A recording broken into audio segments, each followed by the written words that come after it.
beans, full bore.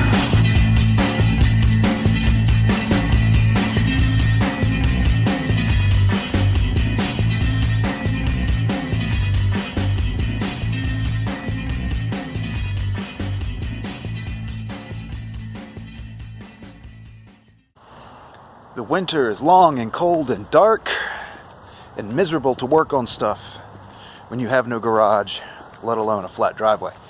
But today, here it is, first full week of March. In Virginia, it's 70 degrees. And we got broken stuff on Dumpster Fire 1 to fix. Let's jump into it. Here's what we got going on. We've got your basic tune-up parts. We've got distributor cap. We've got a rotor. We got good old Champion copper core spark plugs. I don't give a rat's ass about platinum, iridium, whatever, lightning strike 5000 plugs. $1.25, $1.30 a piece, $2 a piece, whatever they are, versus $8 a piece. I'm cheap. These work just fine. Change them every 2 years, every 50,000 miles, whatever. You're golden. Now, just in case, we got one of these.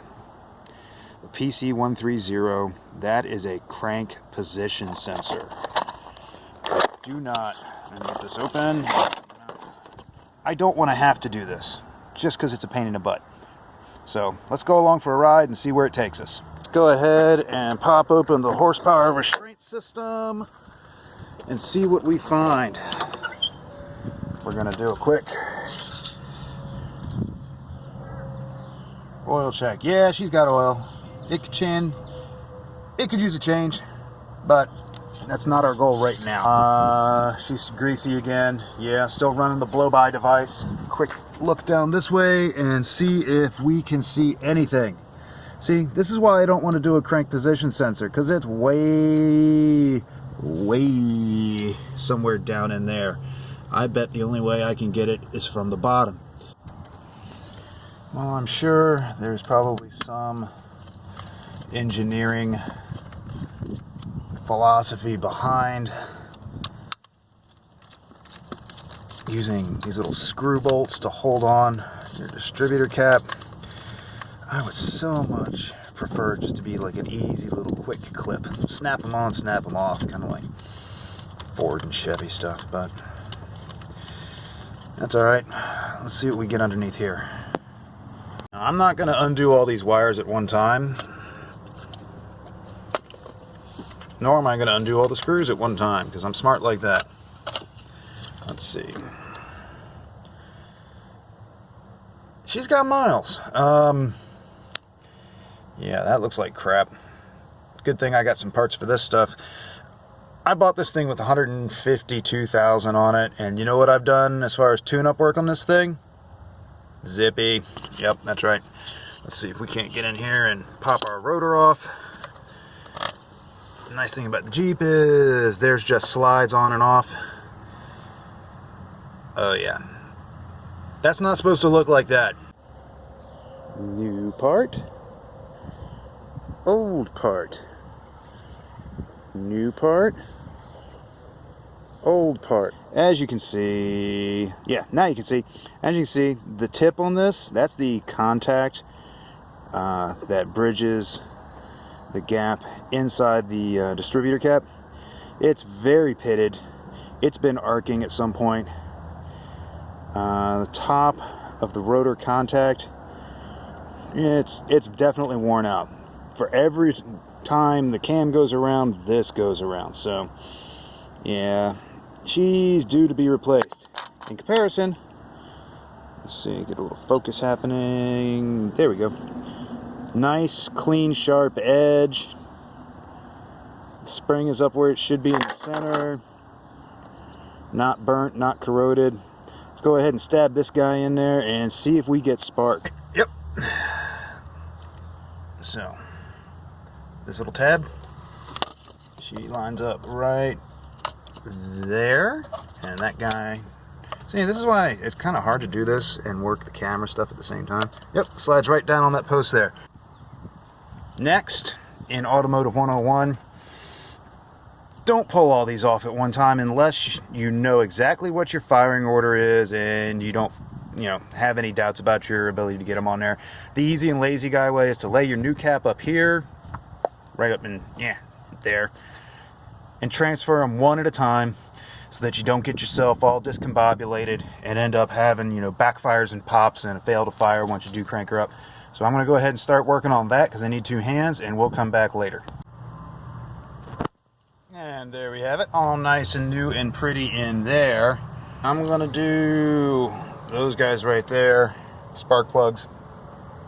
I'm going to do all 6 of them real quick and see if we have any results.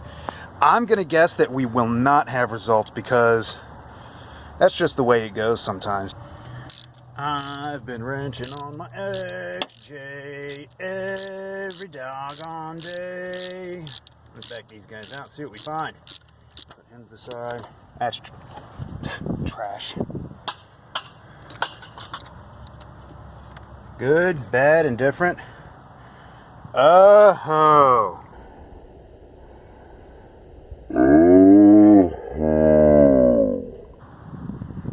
That is not pretty. That is not pretty. We're going to get this guy out in the sunshine and do a little examination. This class is a plug. Let's see, it's an Autolite 985. That number sounds familiar as being correct for one of these. She's got deposits. She runs, I know the motor runs cold, but things that are good, things that are bad. This looks like it might be burning some oil. It's definitely black carbony. You can see, buildup on both electrodes. Not bridging the gap or anything, so that's good. If this was super bright white clean or something, I would be suspicious of a head gasket issue, so we know we're good there on this cylinder anyway. But yeah, look at the erosion on that tip. That's not good. Let's go compare that to a new one. All right. Next to our old plug, we have our new plug. This is just a Champion RC12 LYC. I believe that's the current designation that they use for the legacy RC12s that they put in these things. It's a longer reach plug, metric thread, kind of standard issue. Definitely for iron heads. It's got the gasket on it rather than a conical seat. But I believe these are pre-gapped. We'll double check those just to be sure, but I don't worry too much about gaps on plugs from the factory. As long as they look okay, they're fine. It's not rocket surgery on these things. We're also going to use my favorite thing in the world, anti-seize. While usually it's more recommended for aluminum cylinder heads, I still like to anti-seize plugs just because you never know how long they're going to stay someplace. So I'm going to chuck this up into the socket and we'll start driving them home.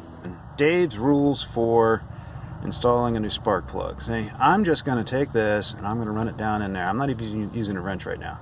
See, that's what I'm going to call finger tight. Now, these have a little crush gasket on them. Let's switch him in gear. And that gasket around the collar of the plug, it squishes down to help seal it in place and then hold it at torque. So you really only need a little less than a quarter turn once it's hand snug. And then you can do it to all the rest of them. We got 6 of these bad boys. Let's get them done. So, do you guys have a favorite way to bust your knuckles? Literally, bust your knuckles. My personal, these little dudes right here. Stuck spark plug boots. Oh my god. That's why a smart guy might put a little dab of dielectric grease inside there to keep those rubber or silicone plug boots from adhering to the insulator on your plug. What's number 1 look like? Get it focused. Number 1 might actually be the best looking cylinder so far. It still has a nub. Number 2, oh my god. It literally was number 2. I mean, chunks bridging the gap between the insulator and the electrode. But, gonna keep wrenching. Last plug. I'm gonna take bets on how much of a pile of dookie this thing is. Oh, it'll be fine. all of them pretty much kind of look like this and or worse. So I'm glad I'm putting new ones in. Here is our last new plug going into number 6. I just put a dab on the threads. I don't bother to paint it around usually, because guess what? You're screwing it into the threads and it gets smeared all over. So yeah, we'll stab this bad boy home and see how she goes. And this is exactly what a set of worn out Autolite Platinum spark plugs look like. Admittedly, the health of the engine may or may not impact the lifespan of the plug, but for, let's see, we'll call it 12 bucks. This is cheap maintenance. My actual working time, maybe 20 minutes to do a cap, a rotor, and 6 plugs on this vehicle. And then I want to say the cap was 12 bucks, the rotor was $1.99 or something. Yeah, you go to a shop, they're going to charge you $150 to $200 to do this. Do it yourself. Moment of truth, kids. Fuel pump primes.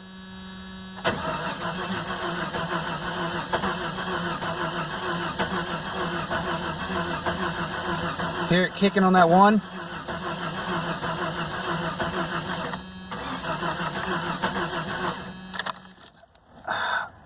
I'm going to say that is a crankshaft position sensor.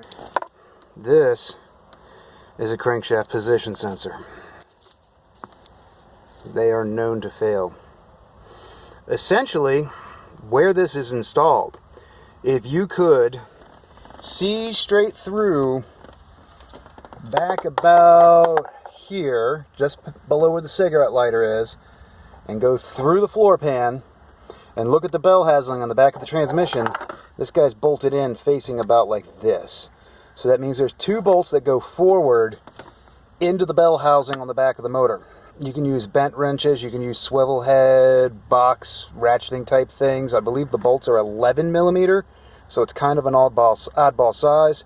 So you can daisy chain a whole bunch of socket extensions with an 11 millimeter socket and a universal joint from all the way back here underneath the vehicle at about door mark, or you can go all the way up here under the hood and start flying your flag from over at the Army Navy store that says death from above and attack it from up there. I haven't decided what I'm going to do yet. Still no fire under here. Not happening. You guys get to be introduced to this. Let's see if we can see what happens out the back of it. Oh, look at that. Love that. This is great. Let's get this turned back around again. It just fogged the entire yard. That's what blew past the driveway. It military grade smoke screens. That's a 24-inch extension. This is the 10. So we'll use those guys. These dims and those guys.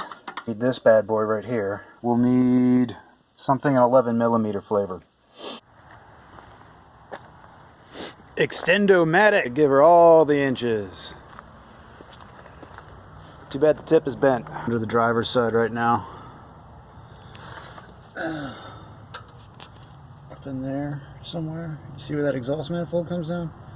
I can't see it from here. I'm actually going to have to bust out jack stands and a jack and put this thing up in the air, because from right here, I'm not getting anywhere. We have given her attitude a little altitude. You'll notice glorious, way older than recall era Harbor Freight jack stands. Breaking out my, fat guy 5000. She's on every direction skateboard kind of thing. Let's see if I go rolling down the hill. This is becoming problematic. Every combination of extensions, universal joints, different things. I cannot get to it from the angle I'm stuck working at under here. Your homeboy needs a lift with it. There's not even room for me to film under there. I would be getting video of this glorious excrement expose. I'm going to see what I can figure out. I might even have to try it from the top. Getting back after it. Yeah, that was 2.5 weeks ago. Oh, bad video. I was gonna go ahead and give it a try, see if I could get this from above, because, you know, 7/16 is the same as 11 mil-ish. Yeah, we're down in there. Here's our wire harness. That thing, it goes down around behind the back of the bell housing. In my way, I've got vacuum lines. That's a throttle cable. There's transmission stuff. There's a speedo cable, I think, that feeds back up into there. Not to mention fuel rail, wiring harness, more wiring harness, more wiring harness. I physically can't fit back there, so the only option is to go from the bottom. Not having luck with getting a swivel socket to fit up in there. I do have an idea, though. Back into the tool chest. Extendomatic 5000 of Doom. And focus. There we go. Our little U-joint swivel socket. Only problem is, when you try and put a socket on the end of it, it just flops right over. You know, needs blue pills and things. So, I have a solution. Hopefully. Little piece of duct tape. Let's see how that works at holding it up. Ladies and gentlemen, these are the 11 millimeter shouldered bolts specific to a 1992 Cherokee for holding that crank position sensor in place. It is a rotten bastard to get to. So what we got to do, I'm going to continue to leave it plugged in, see if I can't get down in there with a big long screwdriver to pry it off of its mount and pull it out from the top, at which point we'll examine it for physical damage to see if it was smacked by anything. You know, things that might be evidence of bigger problems lurking in all that oil and goo beneath this thing. Oh, look at that. It was already loose. Ah, there he is. Crankshaft position sensor. I hate you. You're the bane of every Jeep XJ owner, you know that? Well, that and the rust, the death wobble, the ball joints, sagged out, collapsing leaf springs. Yeah, we're just gonna stop. All right, class, we're set up on our workbench. Yeah, that means the bumper. We've got our non-flammable brake clean, which means don't try and weld this stuff. I believe the word right there, tetrachloroethylene. Yeah, that'll make that gas that'll make your brain like poop its pants and kill you. Get the gunk off it. This is a suck-ass can. CRC, do better with your propellants. You can't focus, can you? Alright, let me do some hosing around down on the back of the block there with some of that brake clean. And then we'll see if we can't get the bolts to go back where they belong. Ha! Bolts back where they belong. Yeah. Okay, I like that. We're still looking at the same view of this godforsaken design back here. You know, AMC, usually I love some of your innovative things that you did back in the day, but this right here, this is pissing me off. I can't get to it from the bottom. I can't get to it from above. No way of getting that into the hole. Oh my God, you can't even see anything. Neither can I. This is absolute crap. I'm hating this a lot. It'd be bad. Just struggle. Not even fun struggle. Like, he's in pain struggle. So here's where we are. Drive shaft pulled down, out of the way. That's just a couple of 8 mil/5/16, whatever they are. Let's see if we can manage to squeeze ourselves up in there. And right now we are fighting back spasms because, old. Trying to get the sensor to lay where it needs to lay so that I can reach up there and somehow manage to get myself pretzeled and contorted up into that area up in there, but up and forward near the side of that frame rail, because you got a frame rail on one side, you got exhaust pipe on the other, and you got drive shaft up the middle. Yeah, this is my view. I can see nothing up in here. I hate this. I'd rather do ball joints. Put it that way. I'd rather do ball joints. Is there even anything to see here? Holy cow.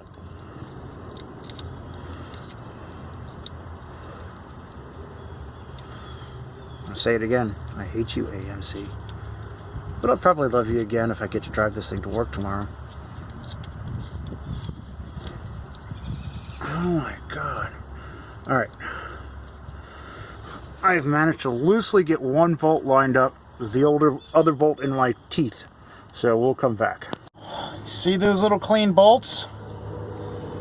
Well, you can see one of them, and you see the other one up there, maybe-ish, around the corner. They're in. Sort of. So, oh my God. Focus. Alright, now we get to do... Oh, there's a pretty good view. Now you can see both of them. Sweet. Alright, so now I need to get back up, snaked up through between the transfer case and the floor pan with the extensions and the universal joint with the tape around it so it doesn't get over floppy. Then I need to crank that sucker down, and then I need to reaffix my front drive shaft to the front pinion yoke. What I look like under here.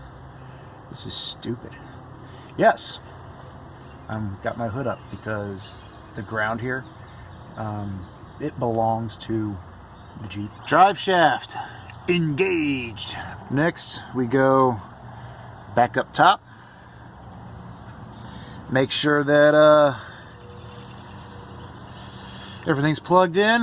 How important is it that we pull the drive shaft out to do this job? Guys, just do it. Pull out the drive shaft. Trust me. See if we can find some keys. Alright. Sensor wire engaged. Just checked the oil a minute ago, so that's golden. Battery's hooked up. Let's see if she lives or dies. Okay, I'm excited. Please, please, please, please, please, please, please, please, please.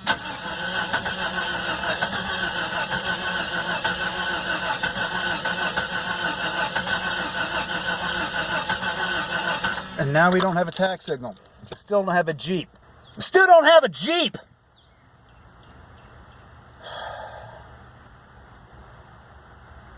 Okay. Alright. Let's continue diagnosing. Now that I've taken a second or two to calm down some, we are going to do something we probably should have done in a diagnostic setting in the first place. So, fuse box stuff. See this guy right here? That's got a diagram with all of our fuse things on it. And let's see, auxiliary fan, yeah, so 1, 2, okay, that's a fuel pump relay. ABS pump, doesn't have it, thank God, otherwise we'd have a Dana 35 under the back of it. Let's see, so air conditioning relay, auto shutdown, whatever the heck that is. Oh, I think that's the timed relay for the headlights. A starter relay, so we know that's good. ABS system, also good to not have. Let's see. First, 60 amp alternator power 1, good. 30 amp engine control.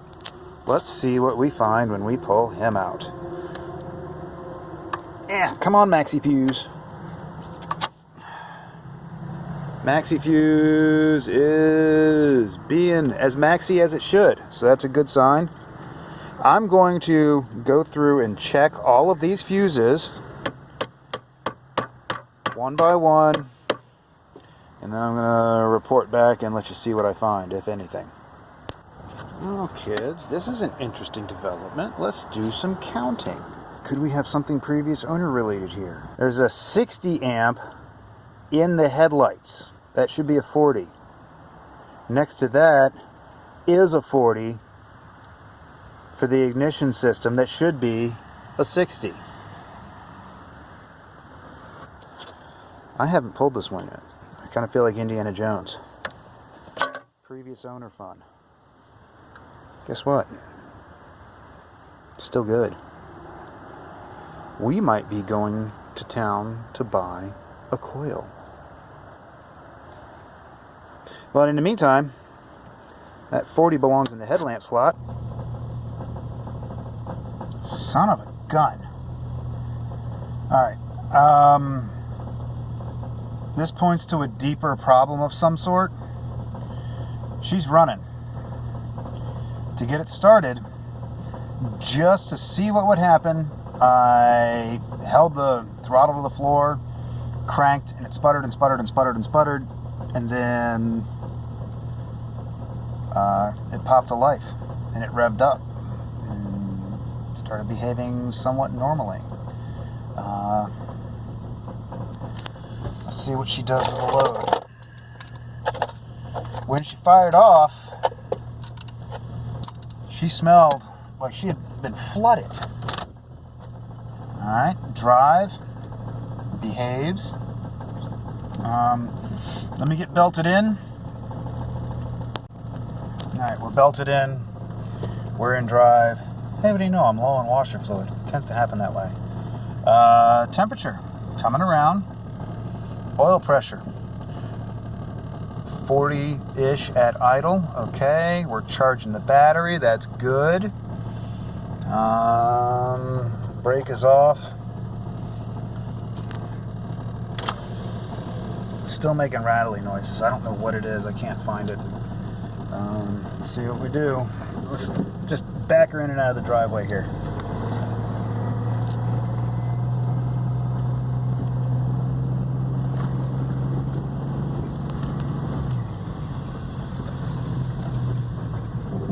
Alright. Driving in reverse. I'm wondering if I might have a map sensor problem. I was going to go through and do some coil testing and stuff, but so spark seems to be back where it should be. I'm not going far. I want to make sure that she's actually going to behave a little bit, so I'm going to go ahead and shut this off and take a quick lap around what amounts to the block for my neighborhood, and I'll report back. Gang, I don't know what to think at this point, but it started like a flooded vehicle. Ended up dropping a big old cloud of white smoke out the butt of it. I'm still trying to figure it out at this point. She's running actually pretty darn smooth. I'm going to keep driving. I'm in a neighborhood here. I'm going to wave at some neighbors, enjoy some springtime, and we'll check back in a few. So that was just a quick little, I don't know, 5-6 mile run around back in our parking spot at home. And we're going to try this. Shut her down. Give her the key.